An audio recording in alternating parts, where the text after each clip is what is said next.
Good morning विद्यार्थी मित्रांनो. आज आपण बुककीपिंग अँड अकाउंटसीमध्ये ॲडमिशन ऑफ पार्टनरशिप नेमकं कशा पद्धतीनं सोडवलं जातं याची व्यवस्थित पद्धतीने माहिती आपण आजच्या व्हिडिओमध्ये घेणार आहोत. तर ॲडमिशन ऑफ पार्टनरशिप फॉर्ममध्ये एक न्यू जो पार्टनर आहे तो न्यू पार्टनर ओल्ड पार्टनर बरोबर बिझनेसमध्ये एंट्री करतो आणि एंट्री करत असताना या न्यू ॲडमिशन ऑफ पार्टनरला दोन प्रकारच्या अमाऊंट द्याव्या लागतात. एक capital and then second goodwill. म्हणजे ज्यावेळेस एखादा न्यू पार्टनर बिझनेसमध्ये एंट्री करतो त्यावेळेस त्या न्यू पार्टनरला बिझनेसमध्ये येत असताना कॅपिटल आणि गुडविल ही द्यावी लागते.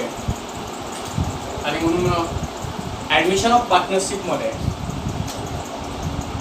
आपल्याला profit and loss adjustment account, ज्याला रिव्हॉल्युशन अकाउंट असं म्हटलं जातं, त्यानंतर partners capital account, balance sheet and working नोटमध्ये गुडविल आणि कॅश किंवा बँक अकाउंट हे अकाउंट्स आपल्याला तयार करावे लागतात. सगळ्यात सोपा जो काय फॉर्म्युला आहे तो मी तुम्हाला या ठिकाणी सांगत आहे. ज्यावेळेस ही सगळे अकाउंट तयार केली जातात त्यावेळेस जर काही ट्रिक्स जर आपण लक्षामध्ये जर घेतल्या तर ॲडमिशन ऑफ पार्टनरशिप फॉर्मचे जे काही सगळे प्रॉब्लेम्स आहेत ते तुम्ही सहज इझिली सॉल्व्ह करू शकता.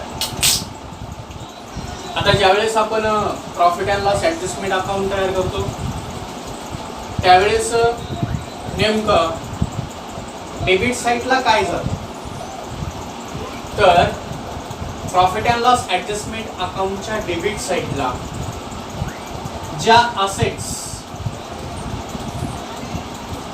लेस होतात म्हणजे डिक्रीज ऑन असेट्स, जेवढ्या असेट तुमच्या डिप्रिशिएट झालेले असतील, कमी झालेले असतील, त्या सगळ्याचे सगळे असेट त्या तुमच्या प्रॉफिट अँड लॉस अकाउंटच्या डेबिट साईडला जातात. आणि ज्या लायबिलिटीज तुमच्या ॲप्रिशिएट झालेल्या असतात म्हणजे ॲड झालेल्या असतात त्या सगळ्याची सगळ्या त्या तुमच्या प्रॉफिट अँड लॉस अकाउंटच्या डेबिट साईडला जातात. म्हणजे थोडक्यात प्रॉफिट अँड लॉस अकाउंटच्या डेबिट साईडला depreciate assets and appreciate liability transfer केल्या जातात. तर प्रॉफिट अँड लॉस अकाउंटच्या क्रेडिट साईडला ज्या असेट्स तुमच्या ॲप्रिशिएट होतात आणि ज्या लायबिलिटीज तुमच्या डिक्रीज होतात ते आपण पाठवत असतो का. म्हणजे ज्यावेळेस तुम्ही असेट्स आणि लायबिलिटी साईडला जे ॲडजस्टमेंट तुम्ही सॉल्व्ह कराल त्या ॲडजस्टमेंटमध्ये ज्या रकमा प्लस आणि मायनस होतात ते आपल्याला प्रॉफिट अँड लॉस अकाउंटला ट्रान्सफर करावे लागतात. तर जेवढ्या असेट तुमच्या डिप्रिशिएट झालेल्या असतील तेवढीची तेवढ्या ह्या तुमच्या प्रॉफिट अँड लॉस अकाउंटच्या डेबिट साईडला जातील आणि ज्या लायबिलिटी तुमच्या प्लस होतील त्याही डेबिट साईडला जातील आणि ज्या लायबिलिटी तुमच्या प्लस होतील त्या क्रेडिट साईडला आणि ज्या लायबिलिटी तुमच्या मायनस होतील त्या पण क्रेडिट साईडला जातात. म्हणजे डिक्रीज असेट आणि ॲप्रिशिएट लायबिलिटी डेबिट साईडला, ॲप्रिशिएट असेट आणि डिक्रीज लायबिलिटी ह्या तुमच्या क्रेडिट साईडला जातात. त्यानंतर आपल्याला पुढचं अकाउंट जे आहे ते आहे पार्टनर्स कॅपिटल अकाउंट, ज्यामध्ये तुमच्या बॅलन्स शीटच्या लायबिलिटी साईडला जो ओल्ड पार्टनरचा कॅपिटल बॅलन्स दिलेला असतो तो आपल्याला पार्टनर्स कॅपिटल अकाउंटच्या क्रेडिट साईडला बाय बॅलन्स ब्रॉट डाऊन म्हणून ट्रान्सफर करावा लागतो.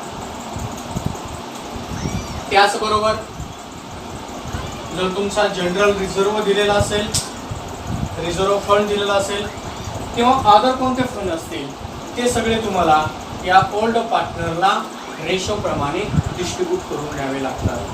जर त्याचबरोबर जर तुमच्या लायबिलिटी साईडला प्रॉफिट अँड लॉस असेल तर ते प्रॉफिट अँड लॉस ही तुम्हाला या ठिकाणी रेशो प्रमाणे ओल्ड पार्टनरला डिस्ट्रीब्यूट करून द्यावं लागतं. तर अशा पद्धतीने तुमच्या लायबिलिटी साईडला जेवढं काय असेल जे पार्टनरसाठी आपण देणार आहोत, बाय बॅलन्स ब्रॉडडाऊन म्हणून त्यांचं कॅपिटल आपण ट्रान्सफर करतो. जनरल रिझर्व्ह किंवा रिझर्व्ह फंड असेल तर तो आपण त्या ठिकाणी पाठवतो. आणि जर लायबिलिटी साईडला प्रॉफिट अँड लॉस दिला असेल तर तोही पार्टनर्स कॅपिटल अकाउंटच्या क्रेडिट साईडला रेशोप्रमाणे आपण ओल्ड पार्टनरला डिस्ट्रीब्यूट करून देतो. किंवा कधी कधी तुम्ही बॅलन्स शीटलाही प्रॉफिट अँड लॉस पाहिला असेल, तर जर तुमच्या बॅलन्स शीटला जर प्रॉफिट अँड लॉस असेल तर ते पार्टनर्स कॅपिटल अकाउंटच्या डेबिट साईडला प्रॉफिट अँड लॉस म्हणून ओल्ड पार्टनरला तुम्हाला डिस्ट्रीब्यूट करून द्यावं लागतं. तर अशा पद्धतीने तुमची जी काय पार्टनर्स कॅपिटल अकाउंट आहे, या पार्टनर्स कॅपिटल अकाउंट तुमचे जे काय असेट आणि लायबिलिटीमधलं जे काय असेट आणि लायबिलिटी असतील ह्या तुम्हाला या ठिकाणी ट्रान्सफर कराव्या लागतात. त्यानंतर तुमचं नेक्स्ट आहे बॅलन्स शीट. बॅलन्स शीटच्या असेट साईडला आपण ऑल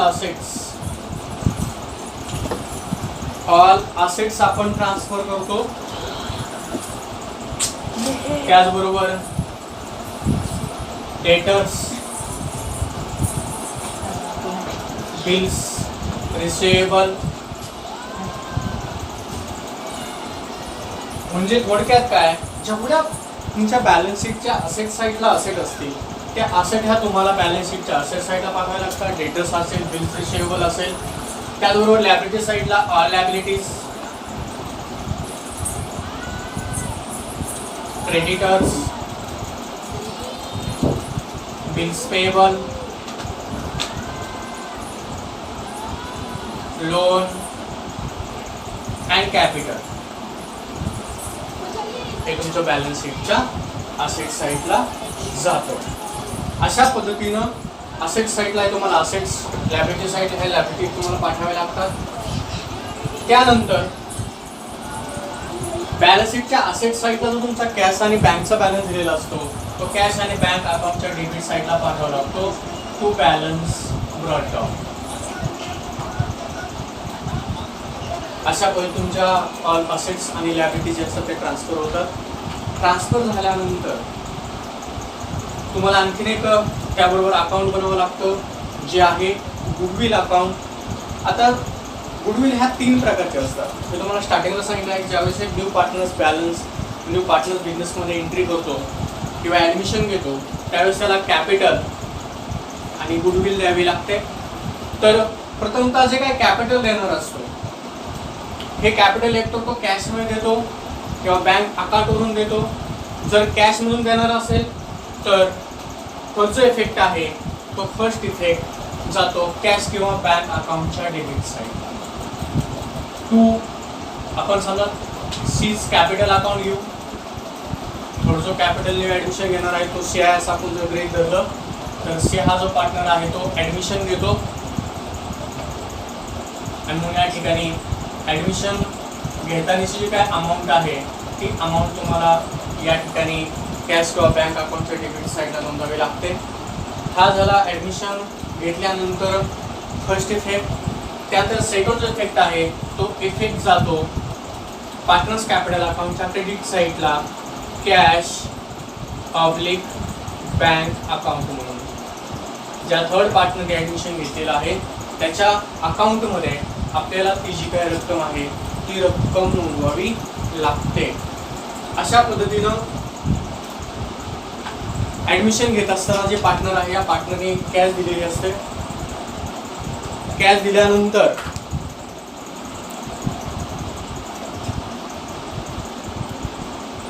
त्याचबरोबर तो आणखीन बिझनेसमध्ये गुडविल देतो.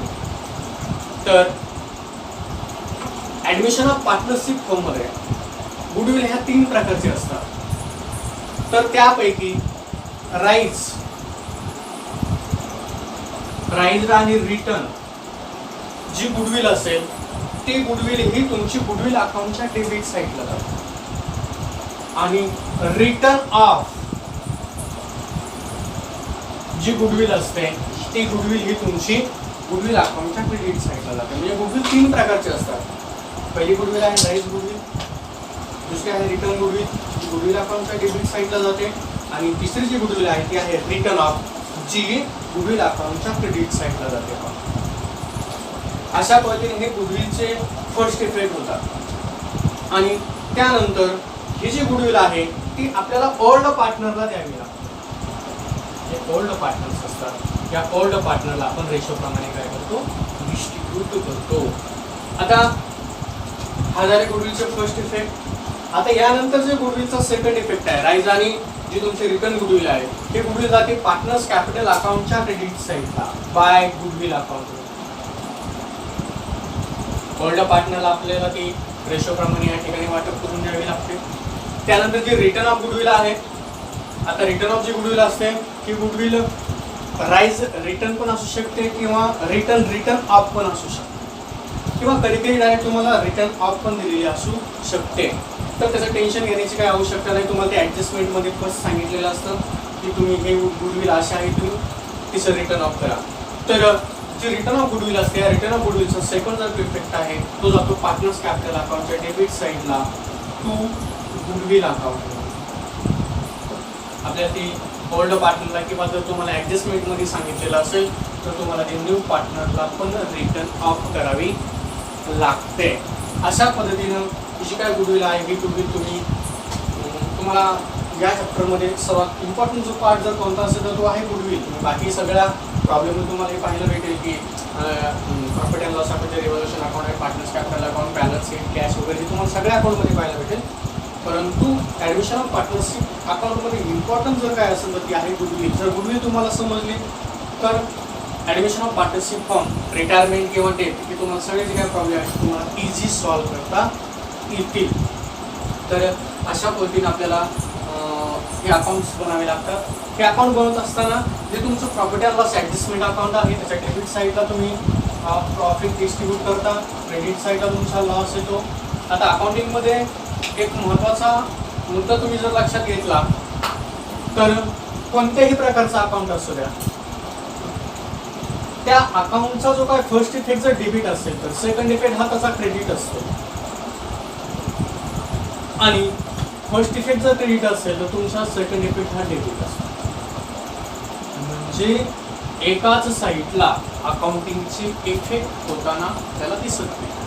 अपवादात्मक परिस्थितीमध्ये होऊ शकतात, परंतु एक इफेक्ट जर डेबिट साईडला झाला तर सेकंड इफेक्ट हा तुमचा क्रेडिटलाच होणार,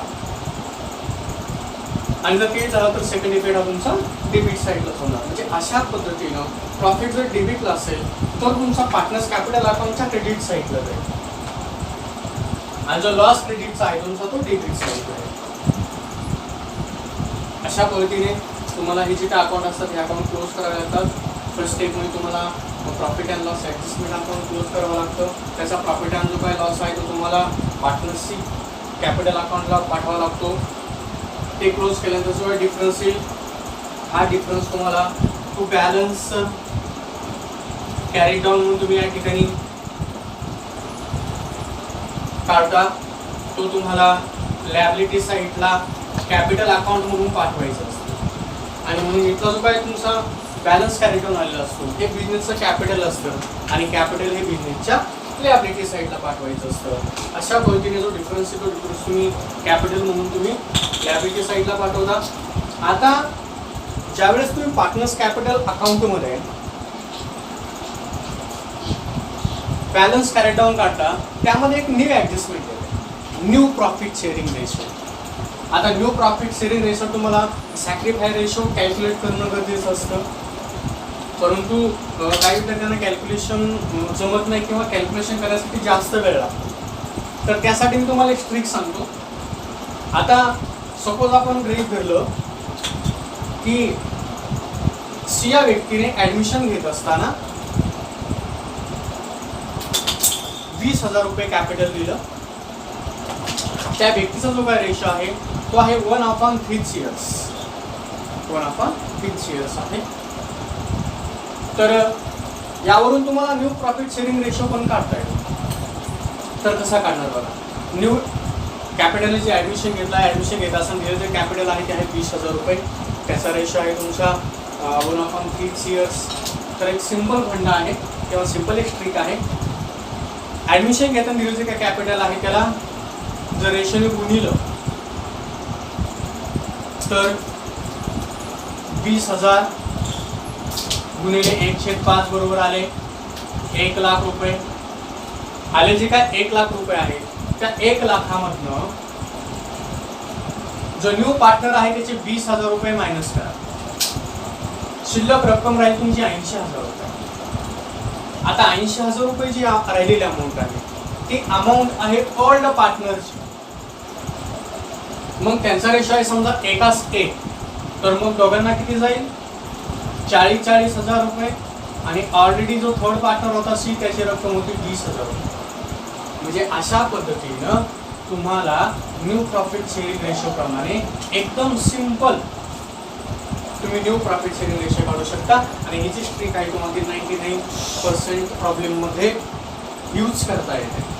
अशा पद्धतीने तुम्ही हे पार्टनर्स कॅपिटल अकाउंट क्लोज केलं तर त्याच्यामध्ये जो तुमचा फरक येईल तो फरक कधी कधी तुम्हाला कॅश अकाउंटला पण पाठवायला सांगितलेला असतो, कधी कधी बँक अकाउंटला पण पाठवायला सांगितलेला असतो.